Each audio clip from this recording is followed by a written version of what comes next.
समय कितना भी कठिन क्यों न हो, वह आपको तब तक नहीं हरा सकता जब तक कि आप खुद हार ना मान लें। इसलिए कर्म करें, धैर्य रखें और विश्वास को कभी भी डगमगाने न दें। साथियों नमस्कार, मैं आर.एस. खरे अपने चैनल मातु पित्त ज्योतिष ज्ञान के माध्यम से आप सभी दर्शकों का हार्दिक अभिनंदन स्वागत करता हूं। इस वीडियो में हम ग्रहों के गोचर के आधार पर चर्चा करेंगे कि धनु राशि वाले जातकों का माह अक्टूबर, नवंबर एवं दिसंबर 2025 उनके स्वास्थ्य के दृष्टिकोण से कैसा रहेगा, आर्थिक पक्ष कैसा रहेगा, भूमि भवन के बारे में समझेंगे, संतान शिक्षा के बारे में जानेंगे, दाम्पत्य जीवन कैसा रहेगा, भाग्य के बारे में समझेंगे, कैरियर कैसा रहेगा और क्या क्या लाभ, हानियां, परेशानियां धनु राशि वाले जातकों को इन 3 माह देखने को मिलेंगी। इन्हीं सब बातों की चर्चा इस वीडियो में विस्तार से करेंगे। यह राशिफल चंद्र राशि पर आधारित है। इसे नाम राशि एवं लग्न से भी देखा जा सकता है।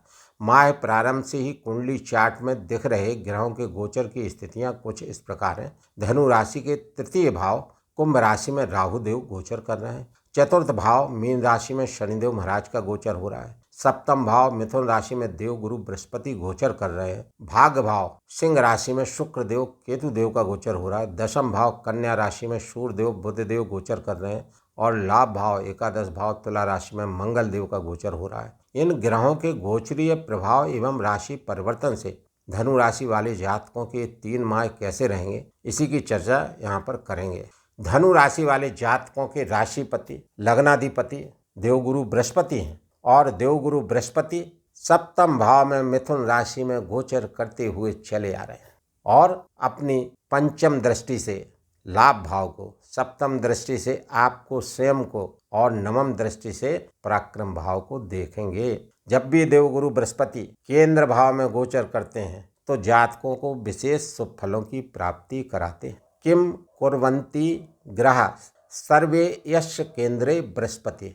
यदि बृहस्पति देव केंद्र भाव में स्थित हों जन्म कुंडली में या गोचर कर रहे हों तो विशेष शुभ फलों की प्राप्ति जातक को कराते हैं। क्योंकि यहाँ पर रोजगार भाव में गोचर कर रहे हैं, आपका रोजगार अच्छा रहेगा, दाम्पत्य जीवन मधुर बना रहेगा, पार्टनरशिप के कार्यों से आपको लाभ देखने को मिलेगा, आपको हर तरह से लाभ प्राप्त होंगे। देवगुरु बृहस्पति पंचम दृष्टि से लाभ भाव को देखेंगे, अनेक तरह से धन के लाभ कराएंगे, समाज से लाभ होगा, समाज में मान सम्मान बढ़ेगा, यश प्रतिष्ठा बढ़ेगी और पुरानी कोई भी मनोकामनाएं रह गई थी वो इस गोचर अवधि में निश्चित रूप से पूर्ण होंगी। देवगुरु बृहस्पति सप्तम दृष्टि आपकी राशि पर रखते हुए आपका मान सम्मान बढ़ाएंगे, क्योंकि देवगुरु बृहस्पति की सप्तम दृष्टि उनकी ही मूल त्रिकोण राशि धनु राशि पर है। अतः देवगुरु बृहस्पति जब भी धनु राशि में गोचर करते हैं या दृष्टिपात करते हैं उच्चस्थ शरीर के फल देने का कार्य करते हैं। अतः आपका मान सम्मान बढ़ेगा,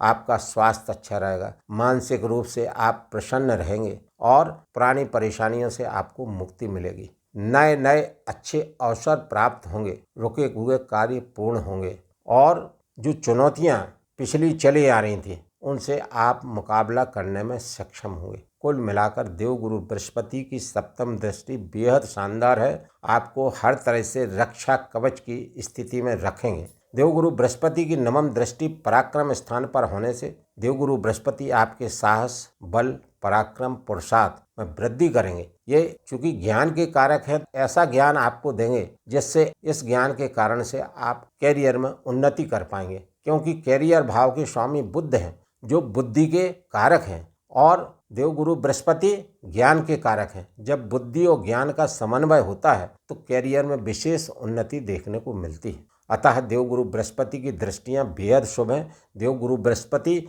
यहाँ पर 2 केंद्र भाव के स्वामी हैं, राशिपति हैं, लग्नाधिपति हैं, तो प्रथम भाव के कारकों से आपको बेहद शुभ फल देने का कार्य करेंगे, आपको उन्नति देखने को मिलेगी। चतुर्थ भाव के कारक माता हैं, माता से लाभ मिल सकता है, भूमि भवन के कार्यों से लाभ होगा, कृषि कार्यों से लाभ होगा, नए वाहन के योग बन सकते हैं। कुल मिलाकर देवगुरु बृहस्पति की स्थिति बेहद शानदार बनी हुई है। देवगुरु बृहस्पति पुनर्वसु नक्षत्र से गोचर करते हुए आपको कई बार धन और संपत्ति देने का कार्य करेंगे, क्योंकि पुनर्वसु नक्षत्र का मतलब होता है पुनः पुनः, वसु माने धन संपत्ति का प्राप्त होना। तो यहाँ देवगुरु बृहस्पति आपको कई बार धन और संपत्ति प्राप्त कराते रहेंगे। यहाँ पर मैं अपने प्रिय दर्शकों से विनम्र अनुरोध करता हूँ कि इस वीडियो में मेरे द्वारा अब तक दी गई जानकारी यदि आपको अच्छी लगी हो तो कमेंट्स में जय श्री राम, जय श्री हनुमान लिखना ना भूलें। साथ ही चैनल को लाइक, सब्सक्राइब एवं शेयर करना भी ना भूलें। देवगुरु बृहस्पति 19 अक्टूबर 2025 से राशि परिवर्तन करके अष्टम भाव में गोचर कर जाएंगे और यहाँ पर इनकी गोचर स्थिति उच्च की राशि कर्क में हो जाएगी। तो यहाँ गोचर करते हुए देवगुरु बृहस्पति पंचम दृष्टि से द्वादश भाव को देखेंगे। तो जो लोग विदेश में हैं उनको काफ़ी उन्नति देने का कार्य करेंगे, क्योंकि इनकी उच्च की दृष्टि वहाँ पर होगी और शुभ नक्षत्र है देवगुरु बृहस्पति का स्वयं का। तो जो लोग अब्रॉड में सेटल हैं उनको काफ़ी लाभ देखने को मिलेंगे। जो लोग विदेश जाने की प्लानिंग कर रहे हैं उनकी योजनाएं सफल होंगी और सप्तम दृष्टि इनकी धन भाव पर होगी। तो अनेक तरह से धन देने का कार्य देवगुरु बृहस्पति करेंगे और इनकी नवम दृष्टि चतुर्थ भाव पर होगी। जैसा मैंने पूर्व में बताया, भूमि भवन के कार्यों से लाभ मिलेगा। जो लोग रियल एस्टेट के कार्य से संबंधित हैं उनको उन कार्यों में विशेष लाभ प्राप्त होगा, उनके कार्य का विस्तार होगा। कुल मिलाकर देवगुरु बृहस्पति का गोचर मार्गीय स्थिति में, वक्री स्थिति में, दोनों ही स्थितियों में काफी अनुकूल बना हुआ है, क्योंकि ये आपके राशि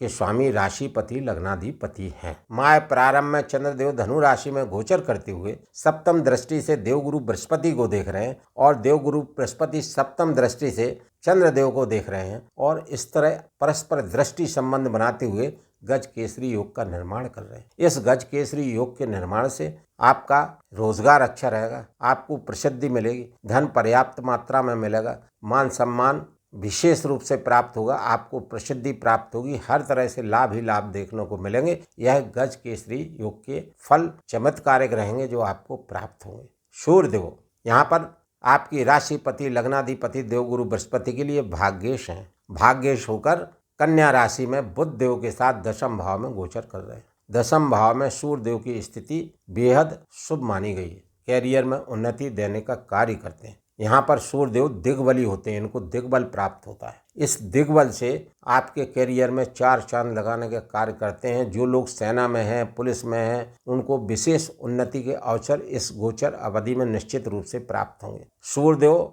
17 अक्टूबर को राशि परिवर्तन करके लाभ भाव में गोचर कर जाएंगे। तो यहाँ लाभ भाव में और ही शानदार स्थिति होगी, क्योंकि भाग्य भाव के स्वामी का कैरियर भाव में गोचर होना, फिर लाभ भाव में गोचर होना, फिर द्वादश भाव में गोचर होना, फिर आपकी राशि में गोचर होना, बेहद शानदार स्थिति सूर्यदेव महाराज की बनी हुई है। लगभग सूर्यदेव का गोचर हर स्थिति में अच्छा बना हुआ है, क्योंकि बीच बीच में सूर्यदेव बुध देव के साथ में गोचर स्थिति बनाते हुए बुधादित्य योग बना रहे हैं। सूर्यदेव लाभ स्थान से सप्तम दृष्टि से पंचम भाव को देखेंगे तो संतान की पढ़ाई शिक्षा अच्छी करेंगे। राजनीतिक कार्य में आपको सफलता दिलाएंगे। जो लोग राजनीतिक कार्य से संबंधित हैं उन्हें राजनीतिक कार्य में विशेष सफलता प्राप्त होगी। सूर्यदेव मंगल देव के साथ गोचर करते हुए विशेष ऊर्जा देने का कार्य करेंगे, जिससे आप बड़े से बड़े कार्य करने में सक्षम होंगे। किंतु यहाँ पर इस बात का आप लोगों को ज़रूर ध्यान रखना पड़ेगा कि मंगल देव और सूर्यदेव अग्नि तत्व के ग्रह हैं, तो आपको हर स्थिति में क्रोध पर काबू रखना है, एग्रेशन से बचना है, कठोर वाणी का प्रयोग नहीं करना है। यदि आप इस बात का ध्यान रखते रहे तो धनु राशि वाले जातकों के ये तीनों माह अक्टूबर, नवंबर एवं दिसंबर विशेष शुभ एवं अनुकूल व्यतीत होंगे। बुध देव कन्या राशि में दशम भाव में गोचर कर रहे हैं। कन्या राशि में बुध देव उच्चस्थ होते हैं और चूंकि केंद्र भाव में गोचर कर रहे हैं तो यहाँ पंच महापुरुष नामक राजयोगों में से एक राजयोग भद्र महापुरुष नामक राजयोग बना रहे हैं, जिससे आपका कैरियर चमकेगा। कैरियर में आपको उन्नति देखने को मिलेगी। बुधदेव सप्तम भाव के भी स्वामी हैं और दशम भाव के भी स्वामी हैं, और सप्तम भाव भी दशम से दशम कैरियर भाव है, रोजगार भाव है। अतः बुधदेव आपके रोजगार कैरियर में आपको बेतहाशा उन्नति दिलाते हुए दिखेंगे, क्योंकि बुधदेव 2 अक्टूबर को राशि परिवर्तन करके अपने मित्र शुक्र के साथ में शुक्र के घर पर गोचर कर जाएंगे। तो यहाँ पर बुधदेव और अच्छे लाभ देने का कार्य करेंगे। बुधदेव यहाँ से अपनी सप्तम दृष्टि पंचम भाव पर रखेंगे तो बच्चों की पढ़ाई अच्छी कराएंगे, क्योंकि विद्या के कारक हैं, तो विद्या अच्छी होगी, बच्चों की पढ़ाई अच्छी चलेगी। संतान पक्ष के लिए अच्छे हैं बुध देव। यदि आप गणेश जी की पूजा करेंगे तो द्वादश भाव में बुध देव का गोचर भी अच्छा रहेगा। यद्यपि द्वादश भाव में सूर्य और बुध का बुधादित्य राजयोग बन रहा है, जिससे बुध और सूर्य देव के शुभ फल आपको देखने को मिलते रहेंगे। कुल मिलाकर बुध देव और सूर्य देव का गोचर भी बेहद शानदार बना हुआ। यहाँ राहु देव की स्थिति बेहद शानदार है। जब भी राहु देव तीसरे, छठवें, 11वें भाव में गोचर करते हैं तो विशेष शुभ फलों की प्राप्ति जातकों को कराते हैं। यहाँ पर राहु देव तृतीय भाव में गोचर करते हुए आपको विशेष शुभ फलों की प्राप्ति कराने का कार्य करेंगे। तृतीय, षष्ठे, एकादशे राहु राज योगो प्रतिष्ठित, राजयोग जैसी स्थिति देने का कार्य करेंगे। तो यहाँ पर देवगुरु बृहस्पति की स्थिति बहुत सुंदर है, सूर्यदेव की स्थिति बहुत सुंदर है, और मंगल देव जो कि आपके पंचमेश हैं उनकी भी स्थिति बहुत सुंदर है। पंचमेश होकर मंगल देव एकादश भाव में गोचर कर रहे हैं, तो लाभ भाव में मंगल देव का गोचर विशेष शानदार माना गया है। यहाँ पर मंगल देव चतुर्थ दृष्टि से धन भाव को देखेंगे, और यह मंगल देव की उच्च की राशि है। अतः चतुर्थ दृष्टि अपनी उच्च की राशि मकर पर डालते हुए मंगल देव विशेष धन लाभ देने का कार्य धनु राशि वाले जातकों को करेंगे। मंगल देव की सप्तम दृष्टि संतान भाव पर है, और यह इनकी ही राशि है, मूल त्रिकोण राशि है। अतः मंगल देव यहाँ पर उच्चस्थ स्तरीय के फल देने का कार्य करेंगे। संतान की पढ़ाई शिक्षा अच्छी रहेगी। जो लोग राजनीतिक कार्य से संबंधित हैं उनको राजनीतिक कार्यों में विशेष सफलता प्राप्त होगी। कुल मिलाकर मंगल देव का गोचर भी एकादश भाव में शानदार बना हुआ है। फिर मंगल देव द्वादश भाव में अपनी राशि में गोचर करेंगे, तो यहाँ पर आपको अनावश्यक खर्च से बचना पड़ेगा। क्रोध नहीं करना, लड़ाई झगड़े से आपको बच के रहना पड़ेगा, इतनी सावधानी आपको यहाँ पर रखना पड़ेगी। फिर मंगल देव 7 दिसंबर से आपकी राशि धनु राशि में गोचर करेंगे, और यहाँ गोचर करते हुए चतुर्थ दृष्टि से आपके चतुर्थ भाव को देखेंगे। भूमि भवन का भाव है, माता का भाव है, जमीन जायदाद का भाव है, रियल एस्टेट का भाव, इन सब में अच्छे फल देने का कार्य करेंगे। मंगल देव की सप्तम दृष्टि सप्तम भाव पर होगी, तो सप्तम भाव के कारकों से मंगल देव लाभ देने का कार्य करेंगे। मंगल देव की अष्टम दृष्टि अष्टम भाव पर होगी, जहाँ पर देवगुरु बृहस्पति गोचर कर रहे हैं, जो कि मंगल देव के परम मित्र हैं। अतः यहाँ भी अष्टम भाव के कारकों से विशेष शुभ फल देने का कार्य मंगल देव करेंगे। मंगल देव का भी गोचर बेहद शानदार बना हुआ है। शनिदेव चतुर्थ भाव में गोचर कर रहे हैं। यद्यपि शनि की ढैया का प्रभाव है, फिर भी यहाँ पर मीन राशि में, जो कि देवगुरु बृहस्पति की राशि है, उसमें शनि देव गोचर करते हुए आपको विशेष शुभ फलों की प्राप्ति कराएंगे। क्योंकि यहाँ पर शनि देव महाराज पूर्वा भाद्रपद नक्षत्र से गोचर कर रहे हैं, जो कि देवगुरु बृहस्पति का विशेष शुभ नक्षत्र है, और इन्हीं की राशि में शनिदेव गोचर कर रहे हैं। और 28 नवंबर 2025 से शनिदेव मार्गी होंगे, और मार्गी होकर और विशेष शुभ फलों की प्राप्ति आपको कराते रहेंगे। कुल मिलाकर धनु राशि वाले जातकों का ग्रह गोचर विशेष शानदार बना हुआ है। फिर भी आप अपने राशि के स्वामी देवगुरु बृहस्पति के लिए देवगुरु बृहस्पति का बीज मंत्र ओम ग्राम ग्रीम ग्रौम साह गुरुवे नमः का मंत्र जाप 108 बार नित्य करें। सूर्य देव के लिए प्रतिदिन सूर्योदय के बाद सूर्य देव को जल अर्घ्य देवें, और सूर्य देव का बीज मंत्र ओम घृणी सूर्याय नमः का जाप 108 बार नित्य करें। मंगल देव के लिए हनुमान चालीसा का पाठ नित्य करें, और प्रतिदिन प्रदोष काल में ओम नमः शिवाय मंत्र का जाप अधिक से अधिक करते रहें। क्योंकि आप लोग शनि की ढैया से प्रभावित हैं, अतः प्रत्येक शनिवार को सूर्यास्त के बाद पीपल के वृक्ष के समीप सरसों के तेल का दीपक जलावें, एवं वहां बैठकर शनि चालीसा का पाठ भी कर सकते हैं। प्रतिदिन शनिदेव का बीज मंत्र ओम प्राम प्रीम प्रौम साह शनि नमः का जाप 108 बार नित्य करें। बताए गए इन सभी उपायों को यदि धनु राशि वाले जातक करते रहेंगे, तो धनु राशि वाले जातकों के यह 3 माह और विशेष शुभ एवं अनुकूल व्यतीत होंगे। प्रिय दर्शकों, यदि इस वीडियो में मेरे द्वारा दी गई जानकारी आप लोगों को अच्छी लगी हो, तो चैनल को लाइक, सब्सक्राइब एवं शेयर करना ना भूलें। धन्यवाद।